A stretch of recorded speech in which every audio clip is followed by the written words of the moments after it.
ఇది it's not about success, it's not about this, it's about conveying a thought to the public. It all depends how well public receive. ఏది చెప్తా ఉన్నాను, కొంతమంది boycott చేస్తాం, negative reviews అంటే, I said please go ahead, నాకు అసలు ఇబ్బంది లేదు. ఎందుకంటే నేను రోడ్డు మీదకి వచ్చి నేను ఏమనుకుంటానంటే, చాలాసార్లు నేను సినిమాలు ఆడనివ్వు, నేను రానివ్వు అంటే, ఎక్కడో నెల్లూరులో ఉండి చిన్న వీధుల్లో పెరిగినోడిని, ఇక్కడ దాకా రావడమే గొప్ప. అలాంటిది నా సినిమాని ఆపుతున్నాను, నేను ఎంత స్థాయికి ఎదిగానని మీరు చెప్తున్నారు. నా గురించి నాకు తెలియదు, కానీ మీరు చెప్తున్నారు నా ఎదుగుదల ఎంత.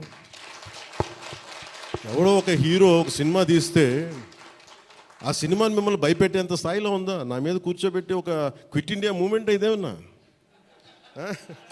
ఇదేమన్నా క్విట్ ఇండియా మూమెంట్ లాగా బాయ్కా అంటే ఏం చేస్తారు చేసుకోండి అన్నాను.